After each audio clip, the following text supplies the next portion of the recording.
Welcome once again to the Bible in 1 year. Today is February 4th and we're reading Exodus chapter 37 to 38.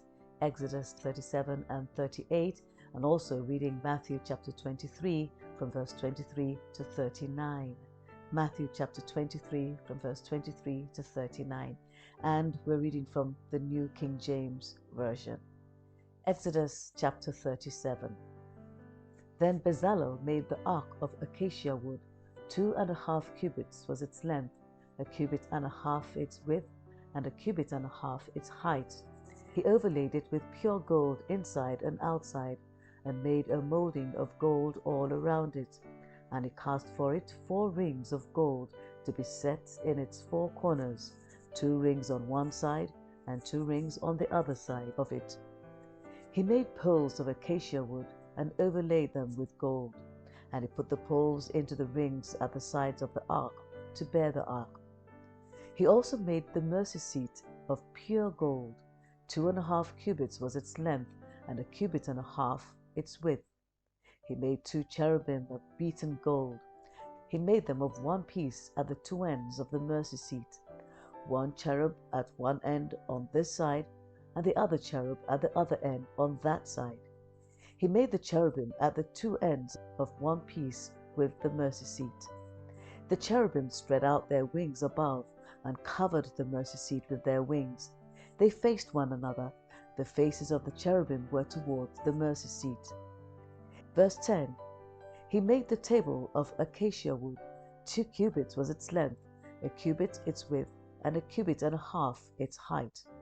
And he overlaid it with pure gold, and made a molding of gold all around it. Also he made a frame of a handbreadth all around it, and made a molding of gold for the frame all around it. And he cast for it 4 rings of gold, and put the rings on the 4 corners that were at its 4 legs.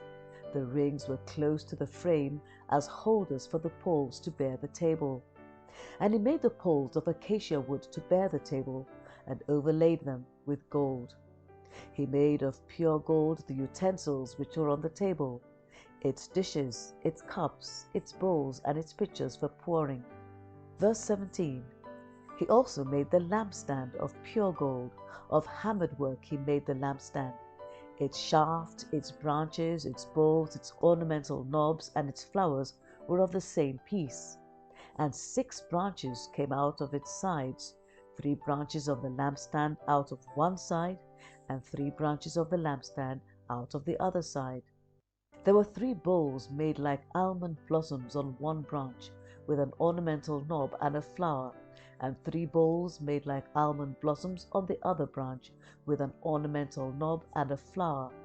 And so for the 6 branches coming out of the lampstand. And on the lampstand itself were 4 bowls made like almond blossoms, each with its ornamental knob and flower. There was a knob under the first 2 branches of the same, a knob under the second 2 branches of the same, and a knob under the third 2 branches of the same, according to the 6 branches extending from it. Their knobs and their branches were of one piece, all of it was one hammered piece of pure gold. Verse 23. And he made it 7 lamps, its wick trimmers and its trays of pure gold. Of a talent of pure gold he made it, with all its utensils. He made the incense altar of acacia wood. Its length was 1 cubit, and its width 1 cubit. It was square, and 2 cubits was its height. Its horns were of one piece with it. And he overlaid it with pure gold, its top, its sides all around, and its horns. He also made for it a molding of gold all around it. He made 2 rings of gold for it under its molding, by its 2 corners on both sides, as holders for the poles with which to bear it. And he made the poles of acacia wood, and overlaid them with gold. He also made the holy anointing oil and the pure incense of sweet spices, according to the work of the perfumer. Chapter 38. He made the altar of burnt offering of acacia wood. 5 cubits was its length, and 5 cubits its width. It was square, and its height was 3 cubits. He made its horns on its 4 corners. The horns were of one piece with it, and he overlaid it with bronze. He made all the utensils for the altar, the pans, the shovels, the basins, the forks, and the firepans. All its utensils he made of bronze. And he made a grate of bronze network for the altar under its rim, midway from the bottom.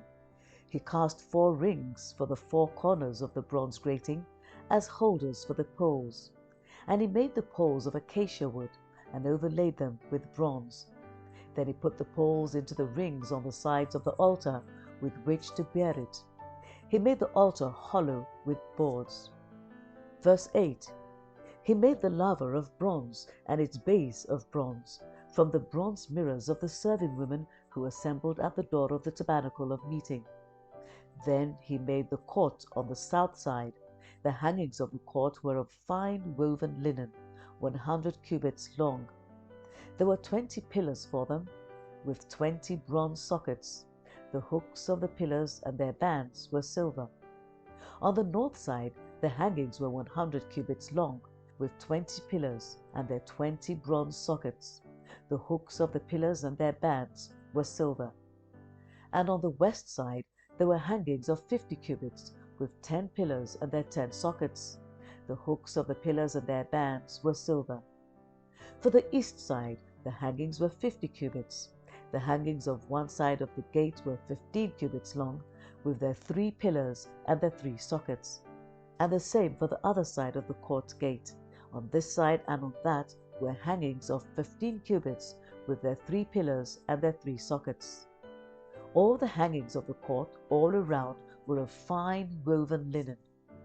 The sockets for the pillars were bronze, the hooks of the pillars and their bands were silver, and the overlay of their capitals was silver, and all the pillars of the court had bands of silver. The screen for the gate of the court was woven of blue, purple, and scarlet thread, and of fine woven linen. The length was 20 cubits, and the height along its width was 5 cubits, corresponding to the hangings of the court. And there were 4 pillars with their 4 sockets of bronze. Their hooks were silver, and the overlay of their capitals and their bands was silver. All the pegs of the tabernacle and of the court all around were bronze. Verse 21. This is the inventory of the tabernacle of the testimony, which was counted according to the commandment of Moses for the service of the Levites by the hand of Itamar the son of Aaron the priest. Bezalel the son of Uri, the son of Hur of the tribe of Judah, made all that the Lord had commanded Moses. And with him was Aholiab the son of Ahisamach of the tribe of Dan, an engraver and designer, a weaver of blue, purple, and scarlet thread, and of fine linen. All the gold that was used in all the work of the holy place, that is, the gold of the offering, was 29 talents and 730 shekels, according to the shekel of the sanctuary. And the silver from those who were numbered of the congregation was 100 talents and 1,775 shekels, according to the shekel of the sanctuary. A beker for each man, that is, half a shekel, according to the shekel of the sanctuary, for everyone included in the numbering from 20 years old and above, for 603,550 men. And from the 100 talents of silver were cast the sockets of the sanctuary and the bases of the veil, 100 sockets from the 100 talents, 1 talent for each socket. Then from the 1,775 shekels he made hooks for the pillars, overlaid their capitals, and made bands for them. The offering of bronze was 70 talents and 2,400 shekels, and with it he made the sockets for the door of the tabernacle of meeting, the bronze altar, the bronze grating for it, and all the utensils for the altar. Verse 31. The sockets for the court all around, the bases for the court gate, all the pegs for the tabernacle, and all the pegs for the court all around. Matthew chapter 23, from verse 23. Woe to you, scribes and Pharisees, hypocrites! For you pay tithe of mint and anise and cumin, and have neglected the weightier matters of the law, justice and mercy and faith. These you ought to have done, without leaving the others undone. Blind guides who strain out a gnat and swallow a camel. Woe to you, scribes and Pharisees, hypocrites! For you cleanse the outside of the cup and dish, but inside they are full of extortion and self-indulgence. Blind Pharisee! First cleanse the inside of the cup and dish, that the outside of them may be clean also. Woe to you, scribes and Pharisees, hypocrites! For you are like whitewashed tombs, which indeed appear beautiful outwardly, but inside are full of dead men's bones and all uncleanness. Even so, you also outwardly appear righteous to men, but inside you are full of hypocrisy and lawlessness. Verse 29. Woe to you, scribes and Pharisees, hypocrites! Because you build the tombs of the prophets and adorn the monuments of the righteous, and say, if we had lived in the days of our fathers, we would not have been partakers with them in the blood of the prophets. Therefore you are witnesses against yourselves that you are sons of those who murdered the prophets. Fill up, then, the measure of your father's guilt. Serpents, brood of vipers, how can you escape the condemnation of hell? Therefore, indeed, I send you prophets, wise men, and scribes.